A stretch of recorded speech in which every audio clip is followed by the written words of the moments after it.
associative en France, une personne dédiée corps et âme à créer de la valeur de manière dans une communauté. Voilà, donc monsieur. Voilà. Merci de votre invitation et merci de ce prix. Alors n'ayant ni la chance d'être pâtissier, caroleur, encore moins d'avoir croisé un professeur de mathématiques inspirant. J'ai même dû croiser des répulsifs dans ce secteur, ayant plutôt physique de videur de boîte que d'ancien légionnaire.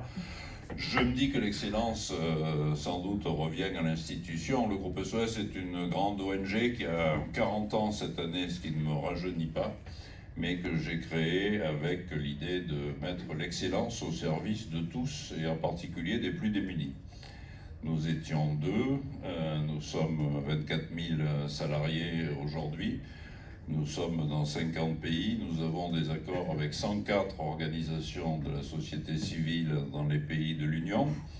On a une très belle institution en Roumanie, à Bucarest, qui s'appelle Atelier Fara Frontiere, qui permet à des gens sans emploi de retrouver un savoir-faire, entre autres en cultivant des légumes bio et en livrant des paniers de légumes bio dans les quartiers de Bucarest. Donc on a transposer une partie du 11e arrondissement à Bucarest, ce qui est un exploit du point de vue marketing. Donc je suppose que l'excellence est liée à cette organisation qui, pour aller vite, gère des hôpitaux, gère des maisons de retraite, gère des maisons d'enfants, des structures pour personnes handicapées, etc., et qui, dans 50 pays dans le monde, dont la Roumanie, essaie de faire des échanges de savoir, parce qu'évidemment, nous apprenons autant que ce que nos camarades de ces différents pays apprennent après. L'excellence des jeux, pour moi, et pour reprendre la devise de l'Europe et de mon voisin, c'est la diversité, c'est la différence, c'est la possibilité d'accueillir avec bonheur des gens qui viennent d'ailleurs, de considérer que c'est une chance d'accueillir des gens qui viennent d'ailleurs, de considérer que c'est une chance pour l'Europe. Et donc faire valoir l'excellence, c'est faire valoir l'idée que nous devons rester un continent qui accueille, qui permet à chacun et chacune de s'épanouir, qui reste ferme sur ses libertés, qui ne transige pas dans la lutte contre le racisme, l'homophobie et quelques autres lubies d'un certain nombre de partis d'extrême droite qui se développent à travers toute l'Europe et qui s'expriment ici aussi.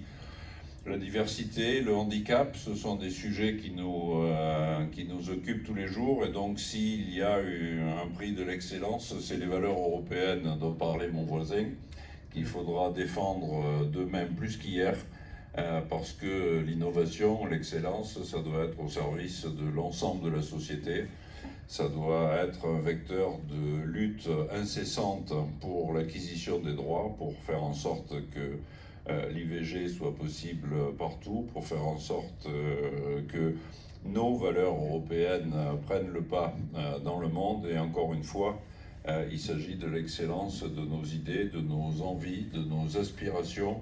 Et je pense que le peuple européen doit amener sa force dans cette bataille qui malheureusement n'est pas gagnée de Moscou à Washington en passant par un certain nombre d'autres grands pays. Donc merci pour ce prix, bravo pour l'excellence. On peut se dédier corps et âme, bon, le corps a plus souffert que l'âme, mais en tout cas, corps et âme à une action sans forcément souffrir. Je veux témoigner d'une alternative, on peut le faire dans la joie, avec du plaisir, sans s'oublier, sans espérer une récompense dans l'au-delà, simplement pour le bonheur de vivre ensemble. C'est très bien, merci.